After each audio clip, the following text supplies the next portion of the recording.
Hi, I'm Julie. I've been taking the drama out of divorce through mediation for over 25 years. Lately, I've noticed a trend. Almost every couple who comes to me is from Gen X. That means Gen X is getting divorced at an alarmingly high rate. Let's talk about why the women are getting a divorce. First of all, women do trigger about 80% of the divorces. Trigger meaning they're the ones who are asking for the initial divorce. And so the women's stories are very important here because they are the ones who are asking for the divorces. A typical Gen X woman comes to me and says the exact same thing that almost every Gen X woman has said before her. Her story is so cookie cutter, I could tell it to her before she even says anything. And this is what they tell me. They say, I'm in a 20 plus year marriage and I've been unhappy since year 10. Okay, well, what's been going on since year 10? I've been asking, I've been begging on my knees, crying for change. And he changes for like 3 days, 3 months, 3 weeks, but then it always goes back to the same. And I'm breaking and I need change and I can't do this anymore and I am done. And they always emphasize the word done. I am done. And because they want me to know that I'm not talking them out of this. And then there's variations on the story, like maybe they both are working full-time or mostly full-time, but she's doing most of the chores, not all, but most of the chores. By chores, I mean like domestic labor, I mean mental load, I mean emotional labor, all that kind of stuff. There could also be this scenario where she's not working, he's working, and she's doing 100% of all those things. There could be the scenario where she's not working or she is working, he's working, and there's alcoholism at play as well.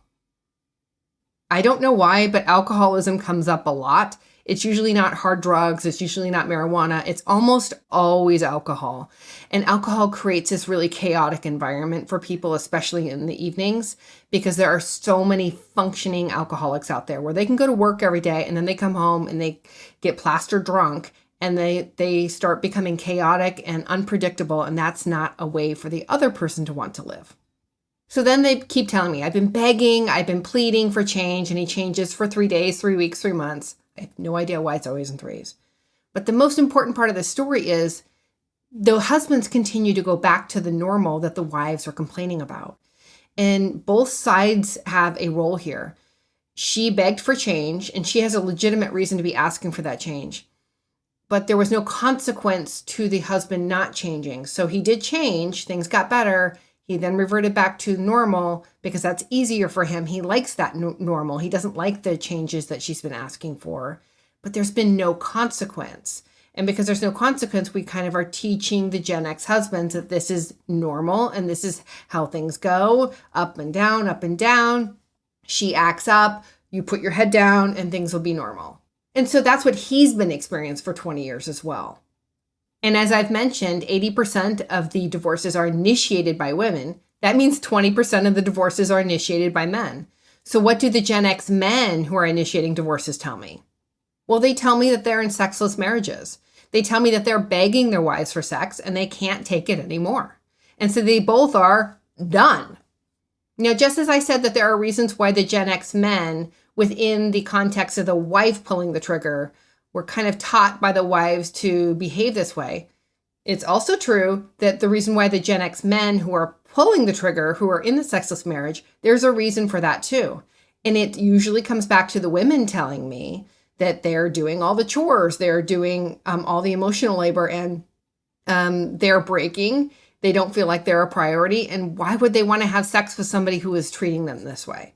So the men griping about not having sex is a legitimate gripe because, side note, having done this for 25 years, both women and men like to have sex in their marriages. It is a fallacy that only men like to have sex in their marriages. There are a few women who would prefer a sexless marriage, but guess what? There are a few men who would prefer a sexless marriage too. On the whole, both genders truly want to have sex with their partner. So when women aren't having sex with their husbands, it's because they're tired, they're broken, and they don't want to have sex with their husbands. It doesn't mean they don't want to have sex. So if sex is a healthy part of a relationship, a healthy part of a marriage, and if both genders want it, and if the men are complaining that they're not getting sex, then that is a legitimate complaint. The reasons he's not having sex are still tied into that wife's story, though, about feeling overworked, overburdened, and not a priority and not important.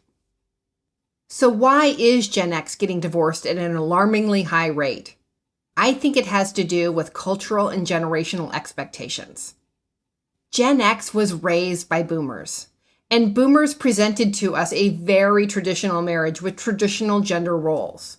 But we were taught that boys and girls are equal and that girls can work in the workforce just as much as boys can. And so we did that in our marriages, and we thought we were doing great, and we were so much better than our parents.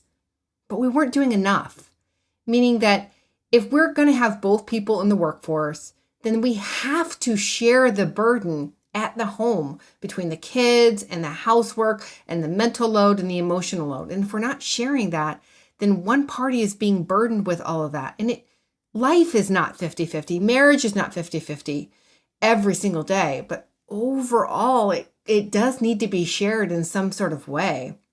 And that doesn't mean that you both have to do 50-50 of everything, but it means of the total amount of work that it takes to run a relationship, to run a successful marriage, there needs to be half the burden on each side. And that just didn't happen because of the way we were modeled by our boomer parents, by the way we were taught in school, and by the way we started our Gen X marriages, which was in fairly traditional roles, but that couldn't keep happening because the women were breaking. And when the women were breaking, they stopped having sex with their husbands. And when the husbands were no longer having sex, that's when they realized they were unhappy. But at that point, both people were unhappy. And eventually somebody pulled the trigger. And for some reason, it's 80% of women who pull the trigger. They're the ones who are willing to say, I am unhappy and I'm done.